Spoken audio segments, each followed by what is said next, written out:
Bismillahirrahmanirrahim.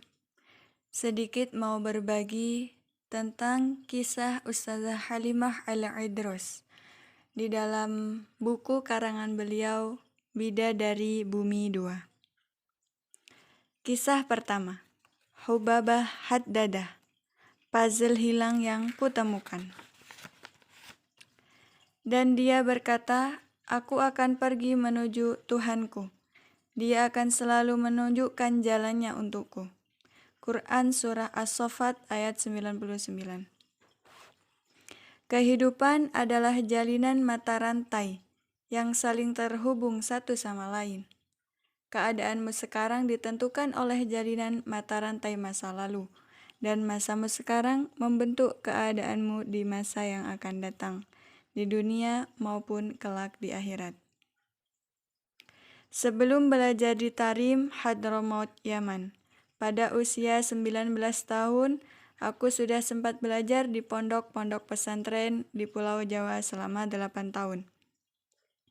Tepatnya di 3 pesantren besar, yaitu Darul Lughah wad Da'awah di Bangil, Pasuruan, Jawa Timur, atau Hidayah di Tegal, Jawa Tengah, dan Al-Anwar di Sarang, Rembang, Jawa Tengah. Ketika nyantri di Al-Anwar inilah aku mengikuti kegiatan Bahsul Masail, yaitu pembahasan masalah-masalah fikih yang tak terjawab di kelas. Pada tanggal-tanggal tertentu, kami berkumpul untuk mendiskusikan dan mencari jawabannya dengan merujuk kepada dalil-dalil di kitab fikih yang ada.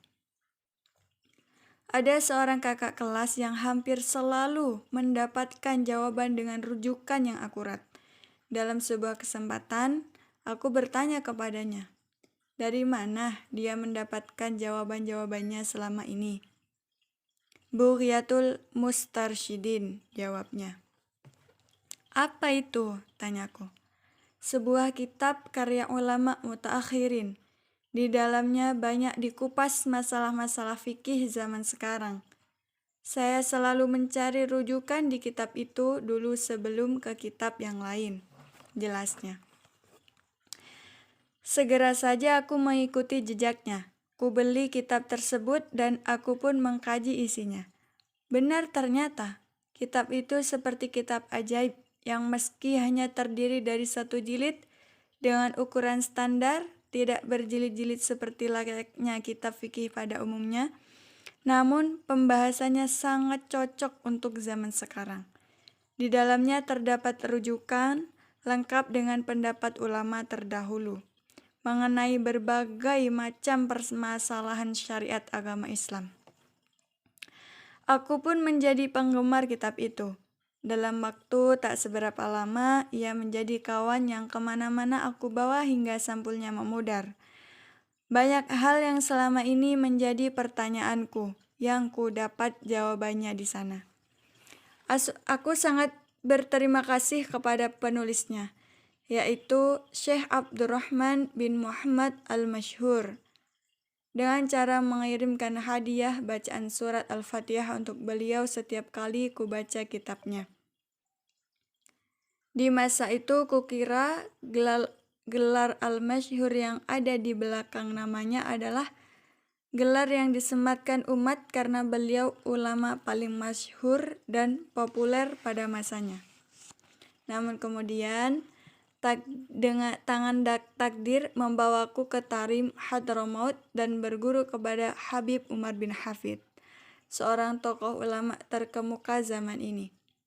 Dalam salah satu kajian, beliau membahas mengenai kitab Bughiyatul Mustarsyidin dan menceritakan bahwa penulisnya Al-Habib Abdurrahman Al-Masyhur adalah Mufti Tarim sekitar 50 tahun silam, seorang ulama yang hampir seluruh ulama Tarim pada masa sekarang adalah murid beliau. Dan karena hal itu, aku merasa semakin dekat dengan beliau. Bagaimana tidak? Seorang ulama yang selama kurang lebih 3 tahun kitabnya menjadi kawanku, ternyata kini aku tinggal di kotanya dan berguru dengan para ulama yang berguru kepadanya. Dari keterangan Habib Umar itu pula lah aku tahu bahwa Al-Masyhur yang tersemat di belakang namanya bukanlah gelar seperti yang aku kira, melainkan marga dari salah satu kabilah para habaib, seperti Al-Haddad, Al-Habsyi, Al-Idrus, As-Segaf, dan lainnya. Sempurna itu jiwa, bukan fisik, bukan raga. Jiwa yang sempurna melalang buana, tembus cakrawala, tawaf di pusaran jagat raya. Siang itu, di depan pintu asrama Daruz Zahra, di tahun ketiga aku tinggal di sana, aku dan beberapa kawan yang baru pulang dari sekolah mendapati seorang perempuan tua di atas kursi roda yang didorong oleh seorang sopir taksi. Sang sopir berkata, "Perempuan ini saya temui di bandara sendirian, dan dia meminta saya mengantarnya ke rumah Habib Umar bin Hafid." Kami pun memintanya meninggalkan beliau setelah kami membayar ongkos taksinya, sesudah kami mengajak beliau ke dalam rumah. Lalu kami menanyakan namanya. Beliau menjawab, "Saya Hubabah Haddadah." Kami menelpon guru kami, Hubabah Ummus Salim, istri Habib Umar, dan menceritakan tentang kedatangan beliau. Hormati beliau dan jamu dengan baik. Beliau adalah salah satu perempuan keramat yang sangat kami sayangi, pandu Hubabah. Kami pun melakukan instruksi guru kami, terlebih dalam salah satu majelis. Hubabah Ummus Salim bahkan menyebut Hubabah Haddadah sebagai ayat min ayatillah, salah satu bukti keagungan Allah. Berlebihan? Mungkin, tapi demi melihat keadaan beliau, sepertinya aku setuju dengan pernyataan itu. Aku tegaskan kepadamu, Hubabah Haddadah berjalan di atas kursi roda, bukan hanya karena beliau sudah tua dan lemah, melainkan karena beliau lumpuh. Benar-benar lumpuh dari pinggang ke bawah. Beliau hanya bisa duduk, sementara pergerakan beliau dari satu tempat menuju tempat lain adalah dengan merangkak. Bersama dengan itu, beliau bisa bepergian seorang diri bukan hanya dari satu rumah ke rumah yang lain, melainkan dari satu negara ke negara yang lain. Bukankah beliau adalah ayat min ayatillah? Bukti keagungan Allah. Setiap kali membahas hal ini, kami selalu geleng-geleng kepala, kagum atas kuasa Allah menjaga dan menggerakkan hamba-hambanya. Walau begitu, meski lumpuh, beliau sangat mandiri, dapat mengerjakan semua urusan beliau sendiri, seperti ke kamar mandi, sholat berjamaah, membaca Al-Quran. Tak sekalipun aku mendengar beliau meminta bantuan. Kami hanya tidak mengizinkan beliau ke dapur karena khawatir akan membahayakan beliau. Dan sebagai gantinya, kami melayani makan beliau sesuai dengan yang beliau inginkan. Dan tentu saja hal ini tidak memberatkan kami, sebab ternyata beliau hanya makan roti gandum dan susu sapi yang memang selalu tersedia di dapur kami. Hanya itu yang beliau makan untuk sarapan, makan siang, dan makan malam. Benar-benar ayat min ayatillah. Utuh itu ruh, bukan badan, bukan tubuh. Ruh yang utuh berkunjung kepada yang dirindu. Tak ada rintang tuk bertemu, kapanpun dia mau. Terkadang guru kami, Habib Umar, mengirimkan mobil untuk menjemput beliau menginap di rumah mereka. Namun hanya sehari 2 hari saja, lalu beliau akan minta kembali diantar ke asrama kami. Aku suka di sini karena banyak kegiatan yang dapat aku lakukan. Aku suka suasana ramai para santri melafalkan zikir dan melaksanakan ibadah berjamaah, ujarnya memberi alasan. Malam itu aku menyuguhkan beliau roti gandum dan susu panas, sambil menuangkan susu ke gelas beliau.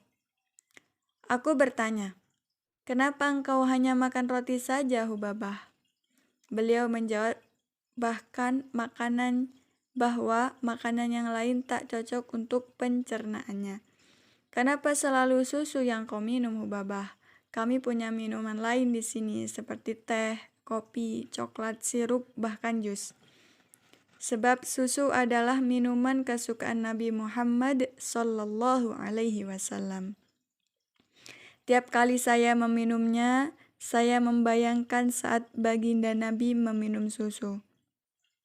Aku terperangah mendengar jawaban beliau. Di benakku segera mengalun kata-kata indah. Dalam secangkir susu, aku dan kau bertemu. Malam itu sebelum tidur, terngiang-ngiang ucapan beliau mengenai susu itu, memunculkan kesimpulan di benakku bahwa perempuan ini bukan perempuan sembarangan. Ia seorang pecinta sejati yang selera makan dan minumnya mengikuti selera kekasihnya, Nabi Muhammad sallallahu alaihi wasallam. Seorang pecinta yang akan mencintai apapun yang dicintai kekasihnya. Aku ingin belajar banyak dari beliau.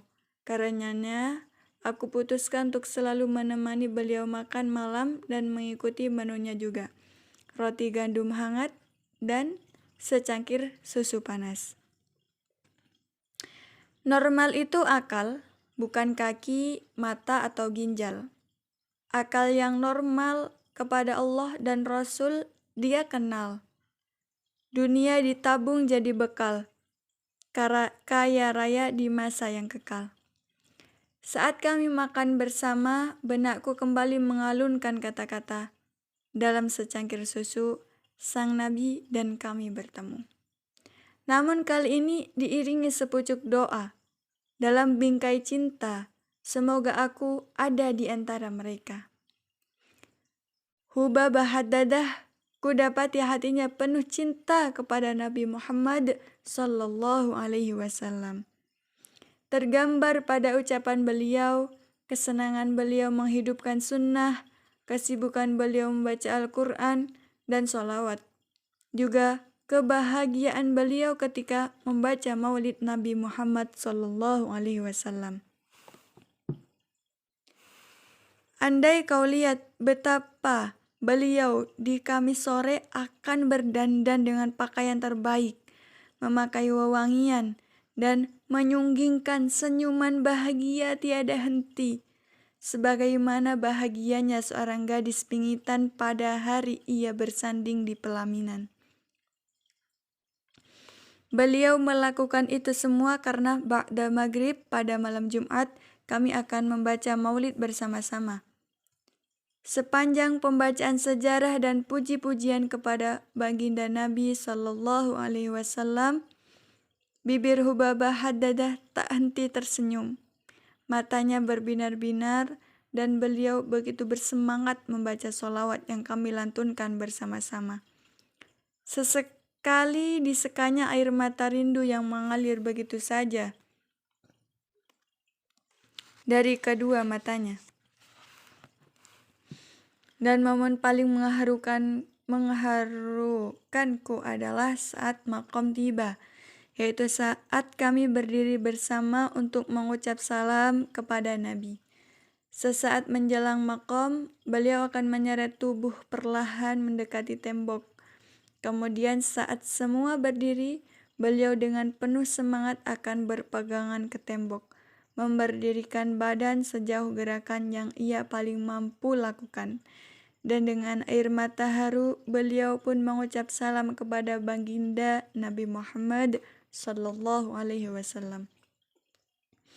Sungguh tak kubayangkan siapapun akan tega menolak salam dari seorang Hubabah Haddadah. Tak ada siapapun yang tega untuk tidak menjawab salam dari pecinta seperti beliau. Aku jadi bertanya-tanya, dari mana gerangan sumber aliran cinta yang deras ini? Siapa yang menanamkan benih cinta agung di hatinya? Guru? Orang tua? Siapa gerangan dia?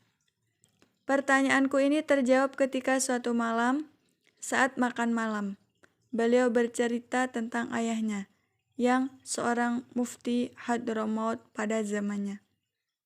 Siapa ayahmu, Hubabah? Tanyaku penasaran. Habib Abdurrahman bin Muhammad al-Masyhur. Jawab beliau mengejutkanku. Setengah tak percaya aku mendengarnya, hingga perlu ku tegaskan kembali. Penulis kitab Bughyatul Mustarsyidin. Beliau mengangguk, lalu balik bertanya kepadaku. Kamu pernah membaca kitab ayah saya? Kali ini aku yang mengangguk, namun dengan linangan air mata haru yang tak mampu kubendung. Ya, saya membacanya Hubabah, bahkan hingga pudar sampulnya. Bahagia itu dia yang persembahkan jiwa dan raga untuk pemiliknya. Malam itu, salah satu mata rantai hidupku telah tersambung.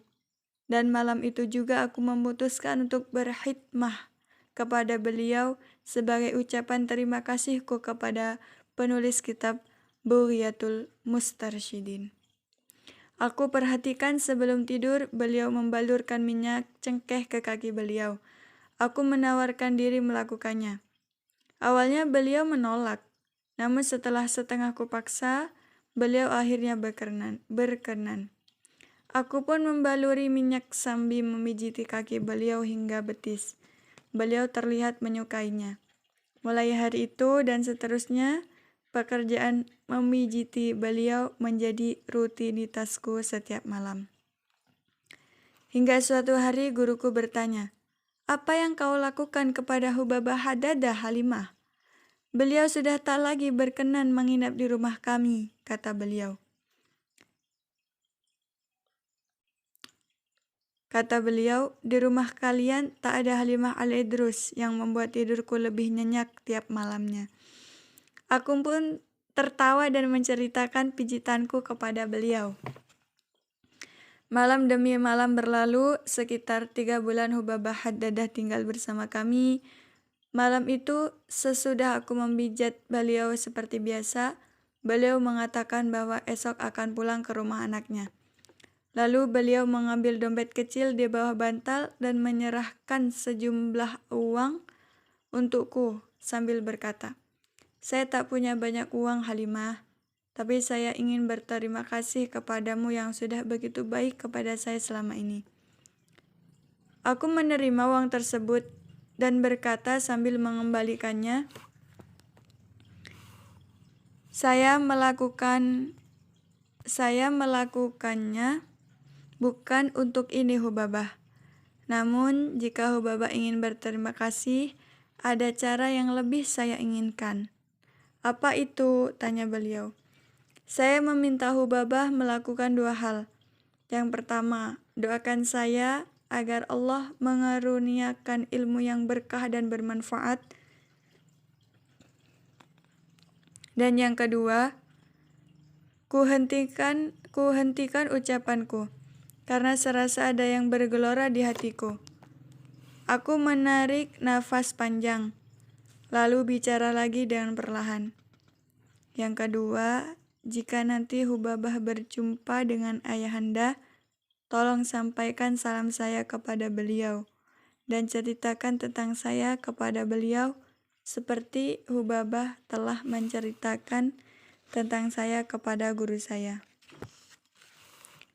Beliau tersenyum, kemudian berdoa panjang untukku, yang diakhiri dengan membaca surat Al-Fatihah.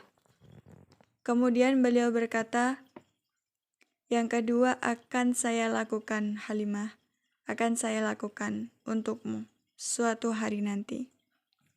Ku cium tangannya sebelum berpamitan, dan esoknya, seperti yang telah beliau sampaikan, beliau meninggalkan kami, meninggalkanku dengan hati remuk redam. Sungguh aku masih belum puas berkhidmah kepadamu Hubabah. Berjalan menuju Allah meski terpincang.